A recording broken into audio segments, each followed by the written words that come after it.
राजनीतिक परिवर्तनमा मुलुक फड्को मारेको छ। लोकतन्त्र हुँदै अहिले मुलुक संघीय लोकतान्त्रिक गणतन्त्रमा प्रवेश गरेको छ। पहिलो पटक जनताका प्रतिनिधिले बनाएको संविधान अहिले कार्यान्वयनको चरणमा छ। यति ठूलो परिवर्तन हुँदा पनि आम जनतामा निराशा कायमै छ। व्यवस्था फेरिए पनि जनताको अवस्था फेर्न नेपालको राजनीति सफल भएको छैन। अझै पनि समाजमा विभेद, कुसंस्कार, कुरीति कायमै छन्। जनता पेटको भोक मेटाउनका लागि संघर्षरत छन्। दुई छाक खान र एक सरो लुगा लगाउनकै लागि नेपाली भूमि छोड्नुपर्ने बाध्यता आज पनि ताजै छ। भ्रष्टाचार, घुसखोरी तथा अन्याय अत्याचार आज पनि समाजमा विकराल रूपमा मौलाएको छ। अहिलेका नेता र राजनीतिक दलले भाषणमा भने जस्तो लोक कल्याणकारी राज्य बनाउन सकेका छैनन्। जबसम्म भुइँ मान्छे राज्यबाट संरक्षण पाउँदैनन् तबसम्म यो राजनीतिप्रति वितृष्णा रहिरहन्छ। नमस्कार, म शान्ति गिरी। यो हो न्युज एट टुडे। राजनीतिक वृत्तमा पुस 1 को दिनलाई कालो दिनको रूपमा सम्झिने गरिन्छ। 2017 साल पुस 1 गते जननिर्वाचित सरकारलाई अपदस्थ गरी राजा महेन्द्रले कू गरेका थिए। 2007 सालमा जनताले ल्याएको प्रजातन्त्रको 2017 मा हत्या गरिएको थियो। त्यसपछि जनताले देशको परिवर्तनका लागि ठूलो लडाईँ लड्नु पर्यो। फलस्वरूप अहिले देशले संघीय लोकतान्त्रिक गणतन्त्र पाएको छ। अब यसलाई संस्थागत गर्न र जीवन्त राख्ने अभिभारा पनि राजनीतिक दलकै काँधमा रहेको छ। आज पुस 1 गते अर्थात् प्रथम जननिर्वाचित सरकारलाई तत्कालीन शाही नेपाली सेनाको शक्तिको भरमा पदस्थ गरिएको दिन। आज 62 वर्ष पहिले तत्कालीन राजा महेन्द्रले सैन्य बलमा मुलुकको पहिलो निर्वाचित सरकार र संसदमाथि कू गरेर शाही निरङ्कुशता लागू गरेको दिन। त्यो दिनले देशमै पहिलो पटक स्थापित प्रजातान्त्रिक शासन व्यवस्थाको अन्त्य मात्रै गरेन, उल्टै मुलुकमा कायम रहँदै आएको शाहवंशीय राजतन्त्र अन्त्यको मार्गचित्र समेत बनाउने आधार स्थापित गरिदियो। प्रजातान्त्रिक आन्दोलनको इतिहासमा यस दिनलाई अहिले पनि कालो दिनका रूपमा मनाउने गरिन्छ। पुस 1 गतेलाई तरुण दल लगायतका संस्थाले प्रजातन्त्रमाथि प्रहार भएको दिनका रूपमा कालो दिवसका रूपमा मनाउँदै आएको हो। विक्रम सम्वत 2017 साल पुस 1 गते नेपालको पहिलो जननिर्वाचित प्रधानमन्त्री बीपी कोइराला लगायतका नेतालाई नेपाली सेनाको बलमा बन्दी बनाई तत्कालीन राजा महेन्द्रले पञ्चायत शासन व्यवस्थाको सुरुवात गरेका थिए। रातभरि भारी वर्षा भएको र आकाश पुरै कालो बादलले डमक्क ढाकिएको दिन थियो पुस 1 गते। चिसो बतासले मुटु कमाउने र कुहिरोले गर्दा दृष्ट परसम्म फैलन नपाउने दिनका रूपमा कतिपय इतिहासविदहरूले त्यो दिनलाई व्याख्या गरेका छन्। बिहानैदेखि काठमाडौँमा सडक गल्लीहरू र चोकचोकमा सेनाका बख्तरबन्द गाडीहरू ओहोरदोहोर गर्न थाले। त्यो दृश्यले सम्भवतः दुर्घटनाको संकेत समेत गरिरहेको थियो। राजाले आज भोलि कू गर्छन् भन्ने हल्ला पनि धेरै दिन अघि चलिसकेको थियो। खासमा राजा महेन्द्र बीपीलाई सत्ताबाट हटाएर उनको स्थानमा कांग्रेसका अर्का नेता सुवर्ण शमशेर राणालाई प्रधानमन्त्री बनाउन चाहन्थे। त्यसका लागि राजाले बीपीमाथि अनेकौं उपाय अपनाएर दबाब दिएका थिए। कुनै उपाय नचलेपछि राजाले निर्वाचित सरकारलाई हटाउँछन् भन्ने हल्ला फिजाउन लगाइयो। यो काममा उनले बीपीका दाहिने हात मानिएका कांग्रेसका महामन्त्री डाक्टर तुलसी गिरी र अंगरक्षक जनरल शेरबहादुर मल्लको प्रयोग गरे। तर राजाले आफूलाई हटाए पनि प्रजातन्त्रमाथि कू गर्छन् भन्ने विश्वास बीपीलाई रत्तीभरि पनि थिएन। पुस 1 भन्दा अघि प्रमुख प्रतिपक्षी दलका नेता भरत शमशेर राणा बीपीलाई भेट्न प्रधानमन्त्रीको सरकारी निवास गएका थिए। उनले त्यो मुलुकको अवस्था ठीक नभएको र राजाले जुनसुकै बेला प्रधानमन्त्रीलाई जेल हाल्ने पक्का भइसक्यो भन्दै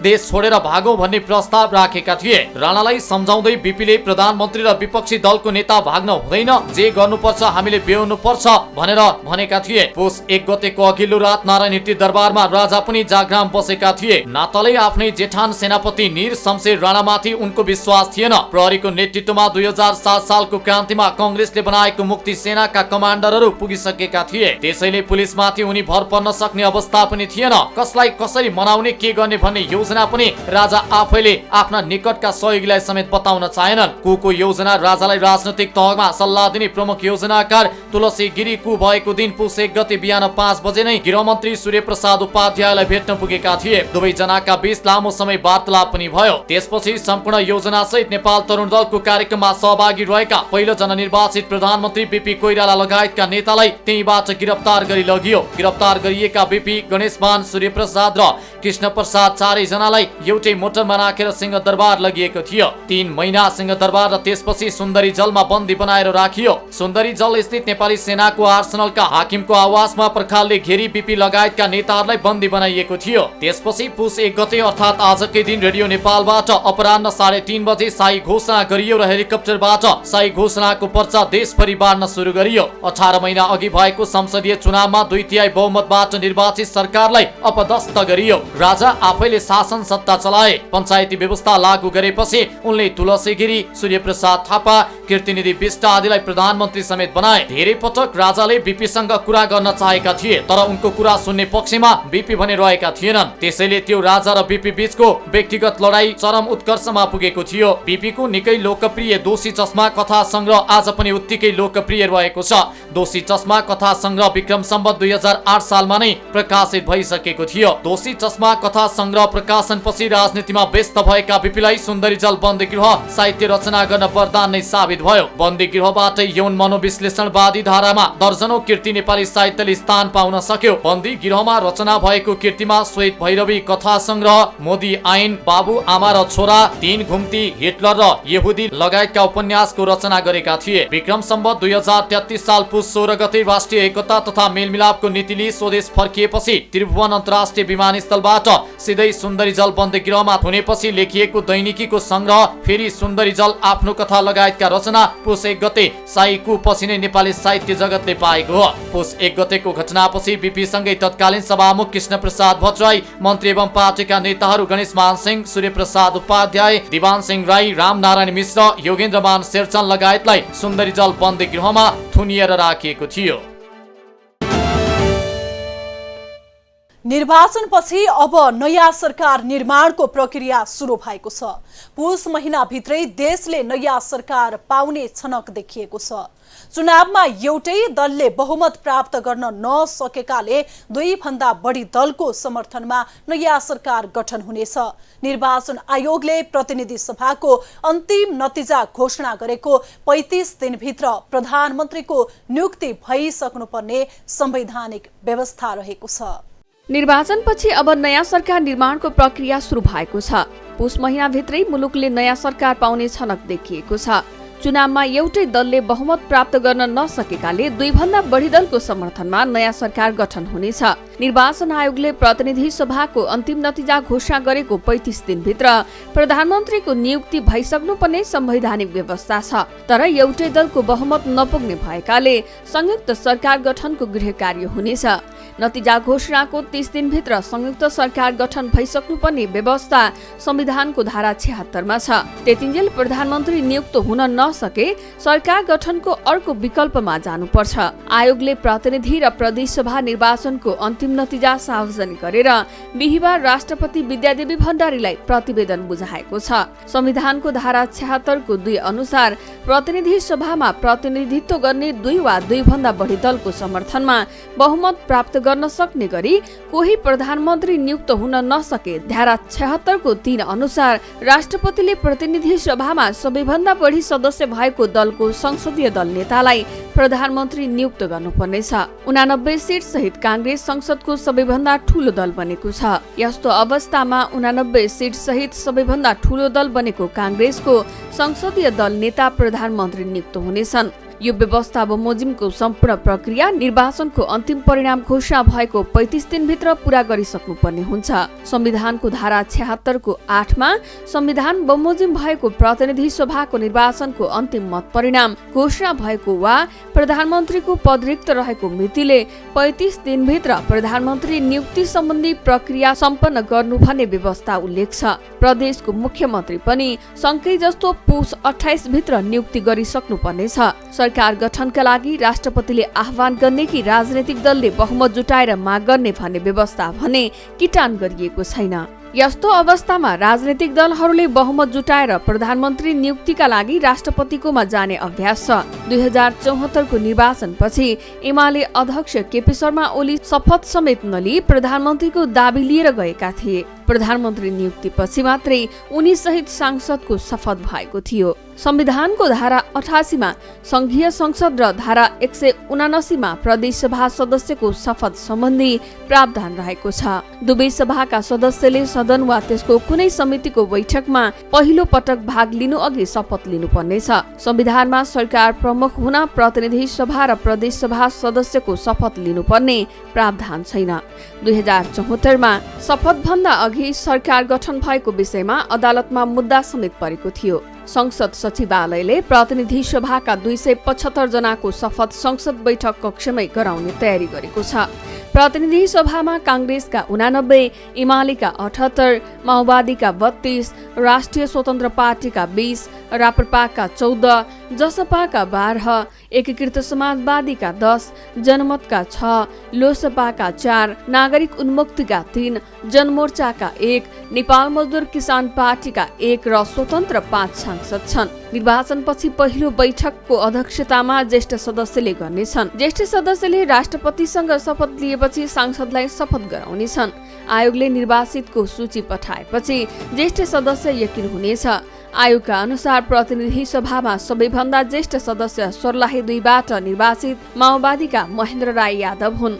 उनी 85 वर्षीय हुन्। 2074 मा पनि उनी सबैभन्दा ज्येष्ठ थिए, तर उनी अनुपस्थित भएपछि महन्त ठाकुरले शपथ गराएका थिए। संविधानको धारा 93 मा राष्ट्रपतिले प्रतिनिधि सभाका लागि भएको निर्वाचनको अन्तिम परिणाम घोषणा भएको मितिले 30 दिनभित्र संघीय संसदको अधिवेशन आह्वान गर्नुपर्ने व्यवस्था छ। संसद अधिवेशन सरकारको सिफारिसमा आह्वान र अन्त्य गरिन्छ, तर पहिलो बैठक सरकारको सिफारिस आवश्यक पर्ने वा नपर्ने स्पष्ट छैन। प्रदेश सभाको बैठक पुस तेस्रो साताभित्रै बसिसक्नुपर्ने हुन्छ।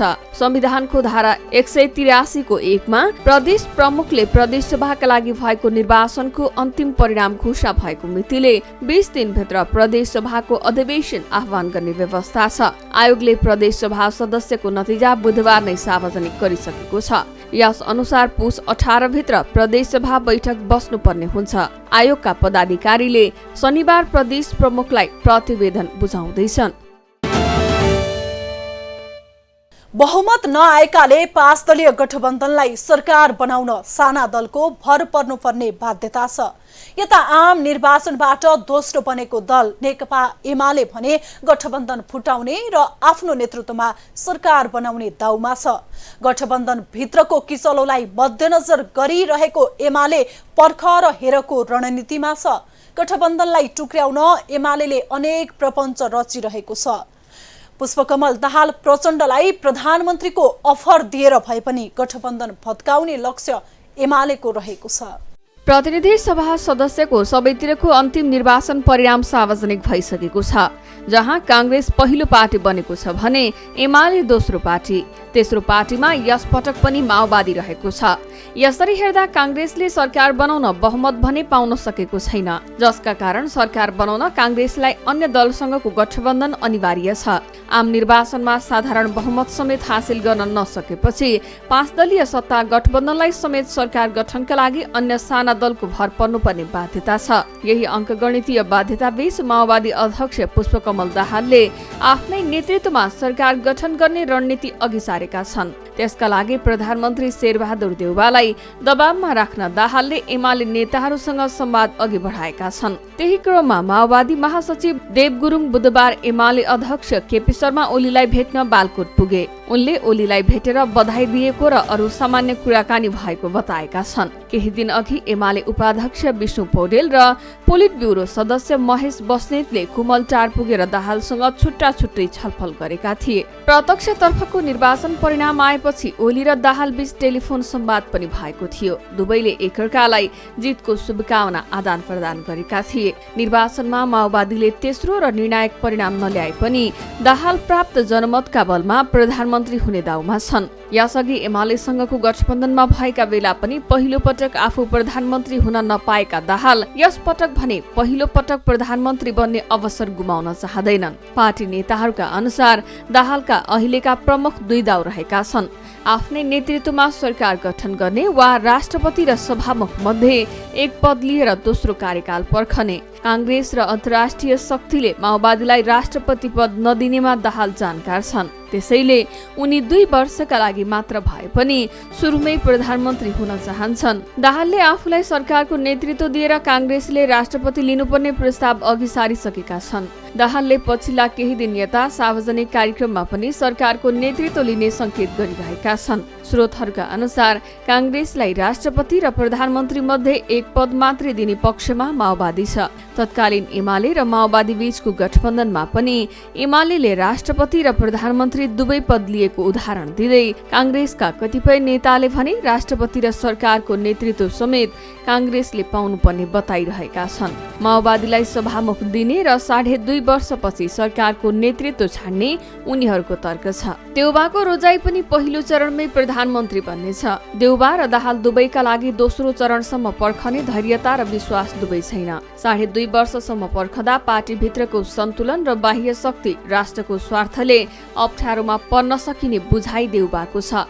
आफ्नो निवासमा भेटका लागि आउने नेता कार्यकर्ताहरूसँग दाहालले जसरी पनि प्रधानमन्त्री बन्ने महत्वाकांक्षा व्यक्त गरिरहेका छन्। पहिलो कार्यकालमा प्रधानमन्त्री दिन काङ्ग्रेस तयार नभए अन्य विकल्प वा विपक्षी भूमिकामा समेत बस्न सकिने आशय दाहालले व्यक्त गर्ने गरेको नेताहरू बताउँछन्। देउबाले संसदीय दलको नेता चयन भएपछि मात्र शक्ति बाँडफाँडबारे छलफल गर्ने बताएपछि दाहाल खुमलचारमै बसेर आगामी रणनीति बनाइरहेका छन्। संसदीय दलको नेतामा गगन थापाले दाबी गरेका छन् भने रामचन्द्र पौडेलले पनि प्रधानमन्त्रीका लागि देउबालाई दबाब दिइरहेका छन्। विकल्पमा राष्ट्रपतिमा पौडेलको नजर रहेको छ। प्रधानमन्त्री आफै बन्ने र काङ्ग्रेसले राष्ट्रपति नपाउने अवस्था खडा भएमा पौडेल सहितका नेता भड्किन सक्ने चिन्ता देउबालाई छ। राष्ट्रपतिमा सम्झौता गरेर पनि सरकारको नेतृत्व लिने कसरतमा देउबा अघि बढिरहेका छन्। यसैका निम्ति 6 सिट रहेको जनमत र 4 सिट रहेको नागरिक उन्मुक्ति पार्टीलाई सरकारमा सहभागी गराउने वातावरण देउबाकै सक्रियतामा बनिरहेको छ। गठबन्धनसँग 136 सांसद रहेको र बहुमत जुटाउन 138 चाहिने भएकाले देउबा यी दुवै पार्टीलाई जोडेर जोखिमयुक्त सरकार बनाउन उनीहरूले राखेका शर्त पूरा गर्न तयार छन्। जनमत र नागरिक उन्मुक्ति पार्टीको माग अनुसार देउबाले फौजदारी सजाय भोगेका पूर्वपक्षमा रहेका र विभिन्न कसुरमा मुद्दा लागेर फरार सूचीमा रहेका नेता कार्यकर्ता छुटाउनेदेखि मुद्दा फिर्ता लिनेसम्मको निर्णय गर्न अध्यादेश ल्याएका हुन्। चौतर्फी विरोध भइरहेको अध्यादेश अहिले राष्ट्रपतिकोमा विचाराधीन छ। दाहालले माओवादी सहित एजेन्डामा सहमति हुनेहरूसँग 60 सांसद रहेको र त्यो नै अहिलेको नेपालको राजनीतिमा निर्णायक शक्ति रहेको भन्दै प्रधानमन्त्रीमा आफ्नो दाबी रहने प्रश्न जनाउँदिएका छन्। उनले अन्तर्राष्ट्रिय गतिविधि र अहिलेको जनमतलाई सही ढंगले बुझेर सत्ता समीकरण बन्ने बताएका थिए। माओवादीका 32, एकीकृत समाजवादीका 10, जसपाका 12, जनमत पार्टीका 6, नागरिक उन्मुक्तिका 3, जनमोर्चाका 1 र प्रभु शाह सहित स्वतन्त्र 2 सांसद अहिले एकै ठाउँमा रहेको दाहालको भनाइ थियो। दाहालले आफ्नो पकडमा 60 जना सांसद रहेकोले आफू प्रधानमन्त्री बन्नुपर्ने भन्दै बार्गेनिङ गर्न थालेको बुझिएको छ। राष्ट्रपति र उपराष्ट्रपति निर्वाचनमा संघीय सांसद र प्रदेश सभा सांसद समेत मतदाता रहने भएकाले एमाले र माओवादी मिल्दा काङ्ग्रेसमाथि ठूलो दबाव हुन्छ। दाहाललाई मिलाएर लैजान नसके त्यसको असर संवैधानिक पद र मुख्यमन्त्रीमा देखिने भएकाले काङ्ग्रेस पनि दबावमा छ। पछिल्ला 2 पटक देउबालाई प्रधानमन्त्री बनाउन आफ्नो भूमिका रहेको भन्दै दाहालले यस पटक पहिलो कार्यकालका लागि देउबाको सहयोग खोजेका छन्। दाहाल निकट नेताहरूले पहिलो कार्यकाल छाड्न काङ्ग्रेस नेताहरूलाई अनौपचारिक भेटघाट मार्फत आग्रह समेत गरिसकेका छन्। निर्वाचन आयोगले सम्पूर्ण परिणाम सहितको प्रतिवेदन राष्ट्रपतिलाई बुझाइसकेकाले औपचारिक रूपमा यही साता सरकार गठनको आह्वान हुनेछ। कुनै पनि दलले स्पष्ट बहुमत प्राप्त नगरेकाले 2 वा 2 भन्दा बढी दलको मिलिजुली सरकार बन्ने देखिन्छ। देशमा राजनीतिक बेथितिकै कारण लाखौं नागरिक विदेशिन बाध्य छन्। विदेशमा बस्ने हरेक नेपालीको सपना नेपाल समृद्ध र विकसित भएको हेर्ने चाहना हो। देशमा काम नपाएर विदेशिएका उनीहरू स्वदेशमा व्यवसाय गरेर बस्ने वातावरणको प्रतीक्षामा छन्। तर देशको राजनीतिक दलहरूले उनीहरूको चाहनालाई सम्बोधन गर्न सकेका छैनन्। नेताहरू मुलुक कसरी बनाउने भन्दा पनि सत्ता कसरी हासिल गर्ने भन्नेमा नै व्यस्त देखिन्छन्। जबसम्म विदेशमा कामका लागि गएका हजारौं तन्नेरीलाई स्वदेशमा गरी खाने वातावरण बन्दैन तबसम्म समृद्ध नेपालको सपना साकार हुन सक्दैन। हवस् त आजलाई न्युज एट टुडे यति नै। हामी सबैलाई बिदा दिनुहोस्। नमस्कार।